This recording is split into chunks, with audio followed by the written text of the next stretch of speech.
This is Western Tabletop.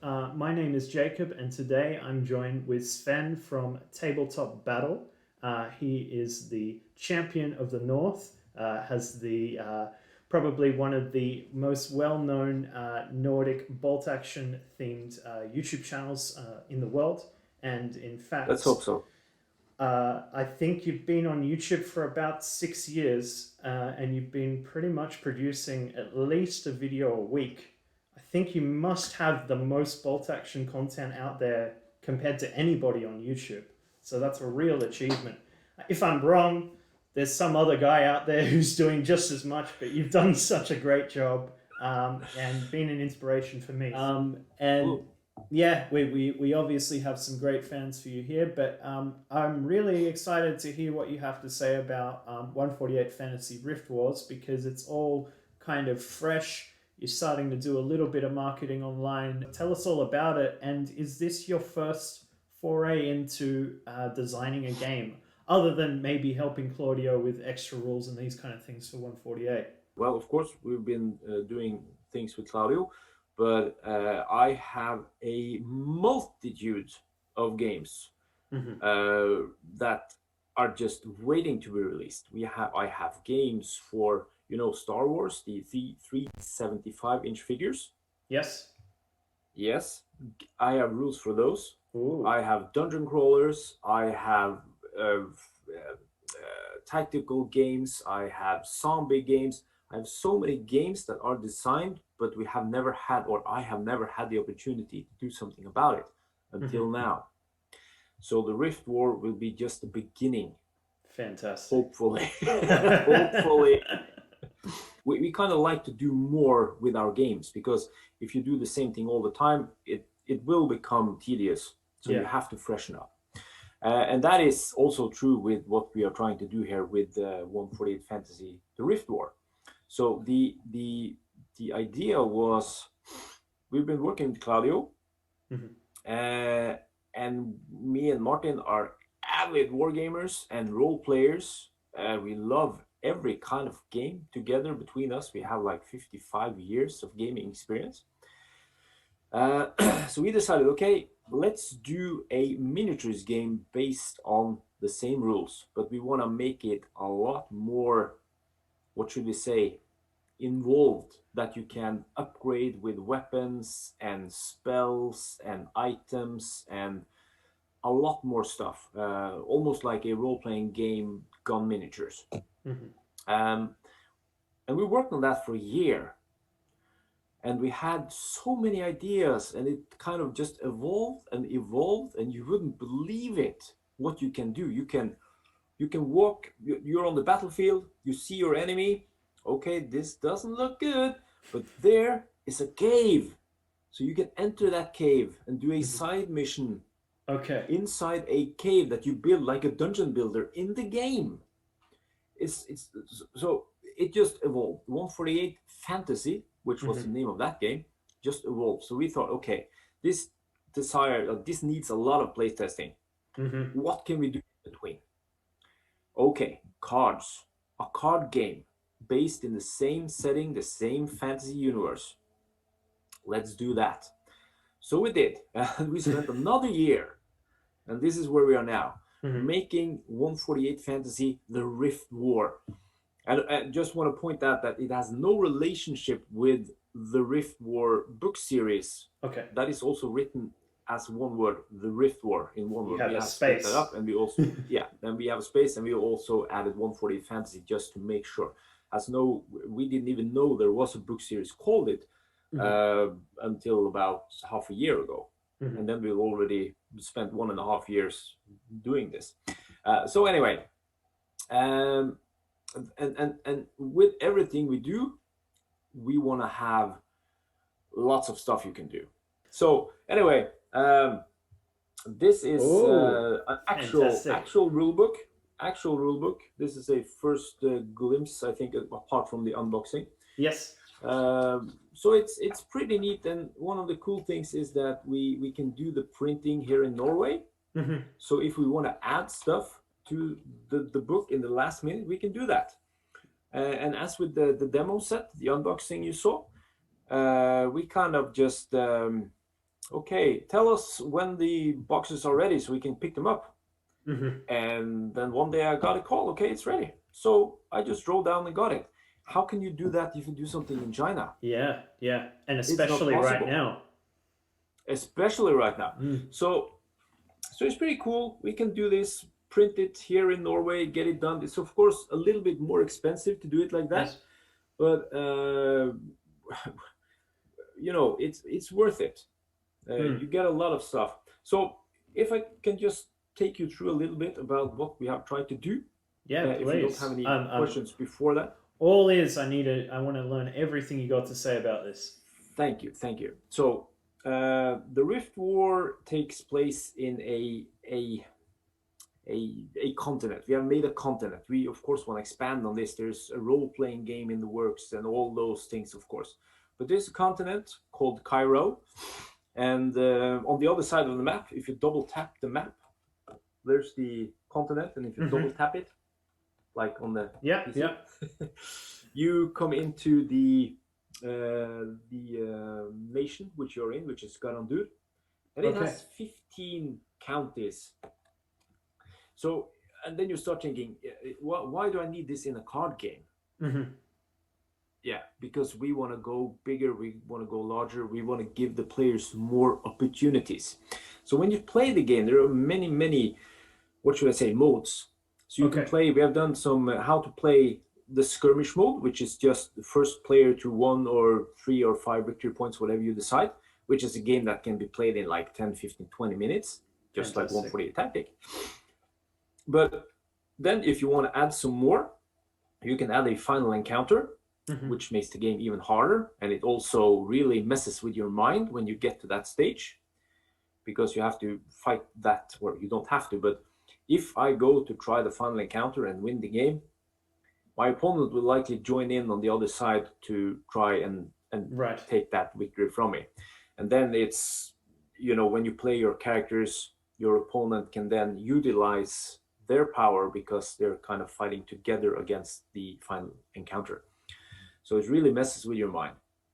And then when you include the final encounter, you can then take it a step further and play a campaign where you can be the winner. Instead of just 3 victory points, you can be the winner of 3 final encounters, for example. And then you get something we call renown. You're getting famous. And that again opens up a new mode, which is called story mode. And this is where you include the map. Okay. So when you play a story mode, it's basically just playing a normal game. But in the end, and this is recommended to play over several games, in the end, if you have a final encounter, for example, taking place in this place called Gyr, and you win that, then you will win this county called Gyr. Right. And that has, there you are. And that has some advantages with it. You will get the county card that comes with it. It's part of a essential expansion that we hope people will buy, because you will get cards for all the counties.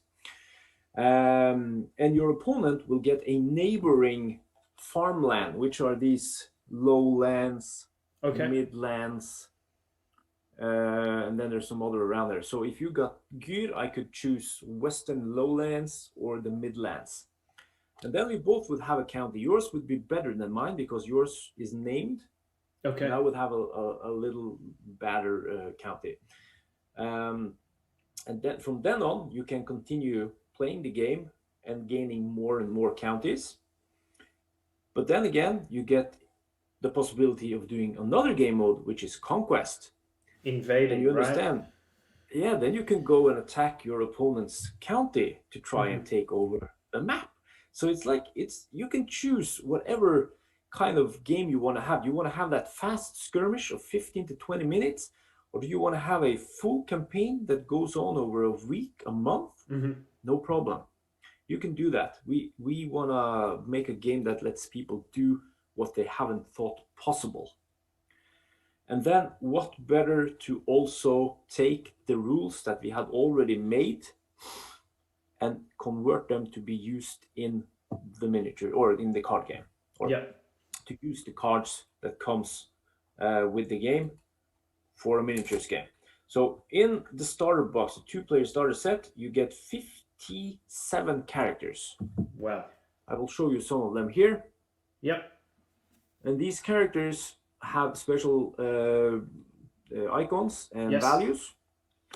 And you can just use these guys or girls on the battlefield. So you build your party. Let's say Greta the Grey. She has 3 icons or value of 3. She costs 3 copper. Okay. Easy. This Birk the Brave, he costs 2 copper. Okay. So you build your party based on their values, but then there are some not intricacies, but there are some special abilities for each of those icons. So you might look and think that, oh, but this one has this and this and this, so I will take that and that's the best. No, it's not like that. But think about the beauty of it. You can take the cards that you have from a 2-player card game, which can be, of course, played. We have solo rules for it, we have co-op rules for it, and multiplayer, of course. You can do anything you want. But you take those cards, you're sitting, you're playing, you have a party. Not that party, but you have your character party. Yeah. Maybe both. And you say, yeah, maybe both. And you just say, okay, why don't we do a miniatures game? So just put the cards down, find some miniatures that you have, fantasy figures, and you can play. I don't have the miniatures rulebook here because we only got 1 copy. I don't have it here, but in that rulebook there are 6 scenarios which are taken from the card game scenarios. Okay. Yeah, and you can even play the final encounter instead of playing that as a card version. You can also play that as a miniatures version. So to settle it on the battlefield instead of just on the card game battlefield, sort of. And in addition, there are 3 solo missions in the rulebook as well that you can, and it's kind of what should I say, like this tower defense. The last one is like a tower defense fantastic game. Yeah. It's awesome. Martin made this where you are supposed to defend the town. So you build your party, and there will spawn the army of darkness, because in the game there's a fight between the light and the dark, and there's a neutral faction called the wild. Not neutral. There's a neutral faction, which is the faction that you start the game with. Okay. They have all. If you look at these, they have all gray banners, so they are neutral. Can be played in any party. But there will be the next expansion will be. If you take a look down here, did I include it? No, I didn't include it, but I have it here. I have it here. Look, who's that? Can you see my profile picture? Yeah. Same guy. Yeah. So I've seen that. Yeah. Yeah, if you look down here, next expansion is the Legion of Darkness. Okay. Where you will get more characters from the Darkness faction, and then there's a Light faction coming out, and there's the Wild faction. So these will be like decks? Correct. These will be decks that you will be able to use both in the card game and the miniatures game. Fantastic. So 2 in 1. So where were we? Yeah, you are defending your town, and there's a bunch of undead coming. They are spawning and coming towards you. You have to kill them off, and it's kind of cool because you play from your deck. It's these 57 cards. After a while, when you've played some turns, you will start to add extra characters that comes from the character deck. So the enemies will be harder and harder to kill. And you can actually post your result on our Facebook page. Oh, so having a bit of a league. When you play the game solo, of course, you can cheat if you want to, but who does that? Yeah. You can post your result, post your party. What party did you use, and how low into the deck did you manage to go? How many could you kill? Post that result, and maybe we'll actually make your own character card. Oh, fantastic. Have you been able to beat it? They are hard. So, yes, good. If you but manage to... Cool. It's cool. If you manage to beat it, you're well worth to get a card made about you. Absolutely. Yeah. And speaking of that, we've actually, and this is one of the advantages again of doing a a game locally, produce it locally, because we have actually just uploaded, or not uploaded, we have just updated our what's it called, draft page, Okay. where people can go in and check and follow, click the notify me on launch button, everybody. Yes. You can actually get your own card. We Oh. just updated that. We didn't have that. We have talked to the artist, one of the artists that we use, and he has said, okay, I can make 10 portraits of people in a week.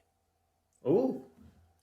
Yeah. And so when we send the stuff to the printer, we have an agreement with the printer that when we hit the minimum funding, which is 5,000 euros something, when we hit that, they will start producing the game.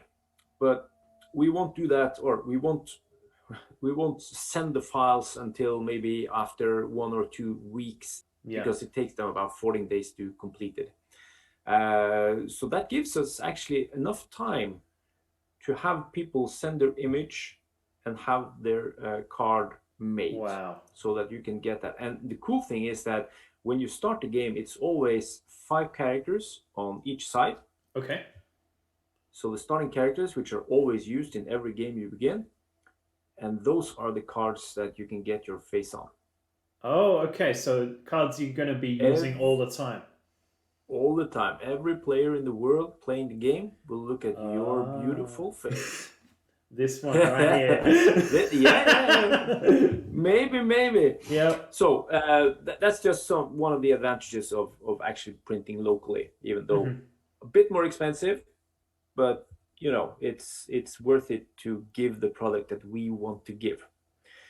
And also the final thing I want to say is that we aim to ship the game 1 to 2 weeks after it has been successfully funded.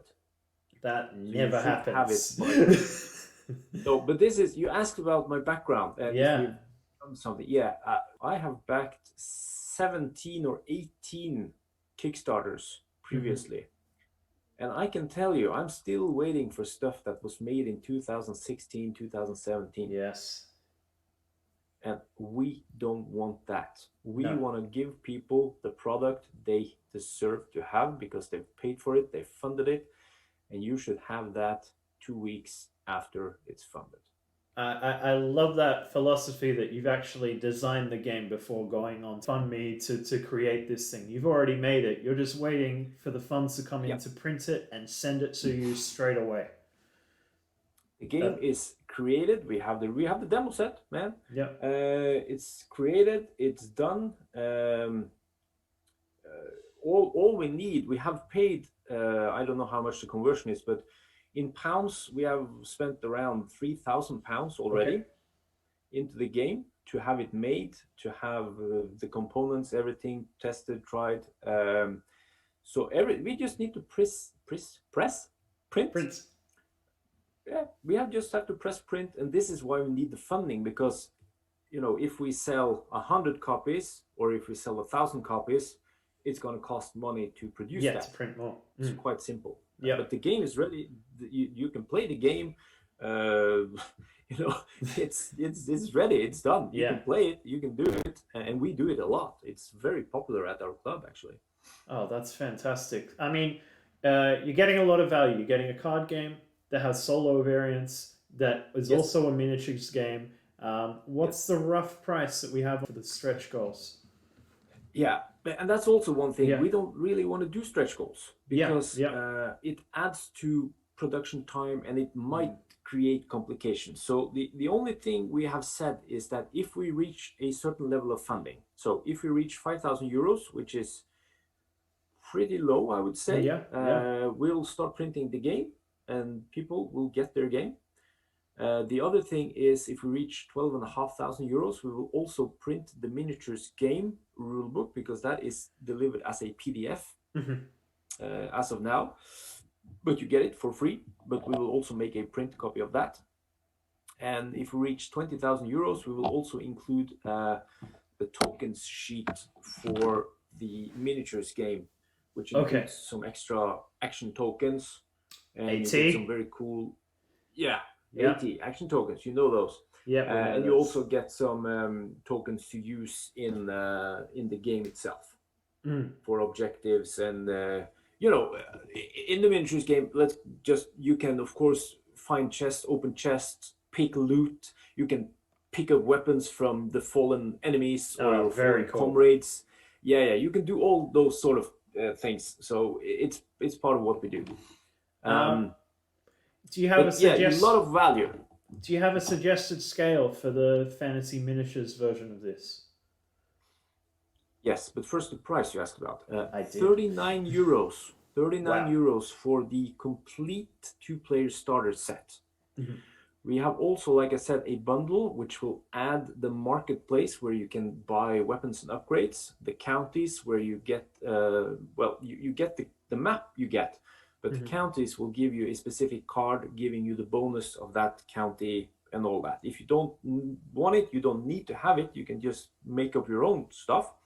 But of course, we have priced it very low. If you buy the starter set for 39 euros, you can get the complete bundle for 50. So it's 11 more euros to get another 55 card deck. Yeah. And you get a lot of extra content. You get 5 special edition characters. The first glimpse of the darkness and light and wild characters are in this exclusive bundle. And there's also more missions that you can add to your game.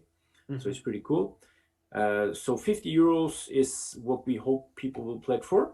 And while I have you, it's pretty important to say that with everything we do, we try to be as honest and straightforward as possible. So you will see that there are 2 levels for each level, sort of.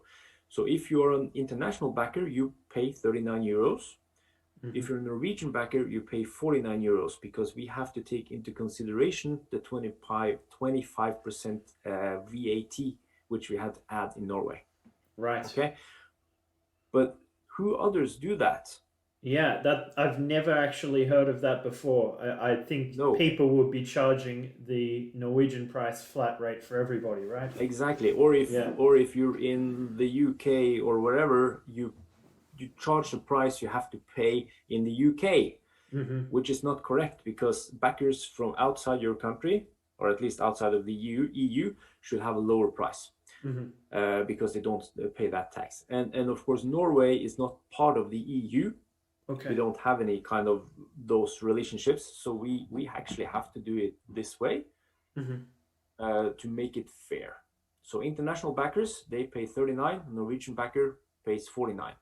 Wow, that's very fair to be giving that kind of incentive or bonus to the international community. That's really admirable, and it gives us even more reason to buy in. You're getting at least 2 games in there. There's a lot of variants and modes. This sounds really interesting. So I can't see why not. I'm all for it. I'll be backing you as soon as I can. I love it. And we'll actually today, me and Martin are going to do some how-to videos on the miniatures game. So there are 3 videos now explaining how to play the skirmish mode. So it's the first one takes you through the side quest missions, which are the easier ones, because you go on missions. We probably didn't say that, but you go on missions and you explore 3 different decks. So you have side quests, you have expeditions, and you have adventures. So it takes you through all those 3 decks and how you fight and do those things. So check out those how to play videos. And what should I say? Anything else? I think we'll leave it there. It was really good to catch up with you, Svein. Great work on Rift Wars. We're so excited that you got your first game coming out. Fantastic work with definitely Tabletop Battle. It's one of the best YouTube channels. Everybody who is listening should check it out. Has so much, especially to our listeners who are interested in bolt action. So much content is out there. It's absolutely fantastic. And please check out 148 Tactic. Excellent rule set. Download the rules for free from 148tactic.com. try the unit cards, just try the game. I promise you, you will love it. I think that's all we got time for this time, but maybe we can check in another time and see how Rift Wars is going. Definitely, we should do that. Fantastic. Okay, this is Jacob and Sven. We'll see you next time. Thank you. Thank you for watching.